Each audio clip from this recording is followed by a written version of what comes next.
রংপুর জিলা স্কুলের সাবেক শিক্ষক গণপতি চক্রবর্তী ও তার স্ত্রী সন্তানদের মৃতদেহ উদ্ধারের পর থেকেই পুলিশের বক্তব্যে নানা অসঙ্গতির অভিযোগ স্বজন ও স্থানীয়দের। এমনকি পুলিশকে দেয়া আসামির জবানবন্দির সাথে আদালতে দেয়া জবানবন্দির অমিলও নানা প্রশ্নের জন্ম দিচ্ছে।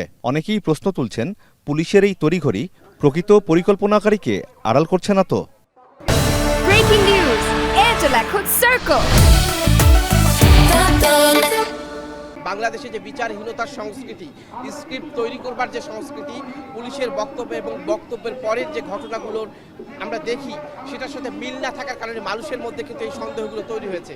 এই যে তথ্যর বিভ্রান্তিগুলো, এই বিভ্রান্তিগুলাই কিন্তু দিচ্ছে আমাদের প্রশাসনের। এই প্রশাসনের বিভ্রান্তিমূলক তথ্য দেওয়ার কারণেই কিন্তু আজকে সাধারণ মানুষের মনে একটা ক্ষোভের সৃষ্টি। সুষ্ঠু তদন্তের দাবিতে সরকারের দৃষ্টি আকর্ষণ করা, প্রশাসনের দৃষ্টি আকর্ষণ করা। সুশাসনের জন্য নাগরিক সুজন, বাংলাদেশ কমিউনিস্ট পার্টি সহ বিভিন্ন সংগঠন রংপুর প্রেসক্লাবের সামনে মানববন্ধন করে।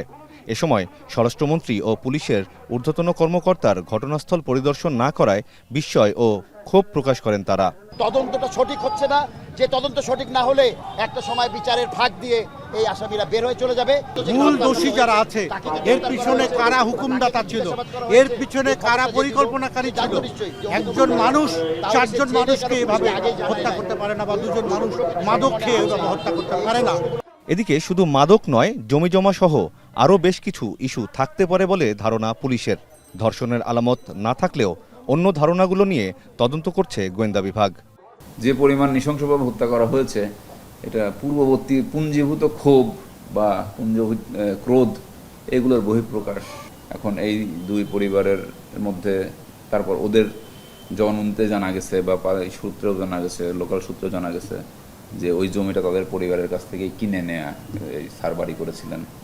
এইসব বিষয়ে কিছু বঞ্চনা, ক্ষোভ, হতাশা এগুলো থাকতে পারে।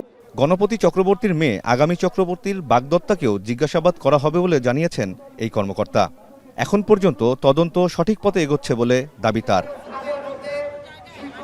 আমিরুল বাপ্পি, এখন রংপুর।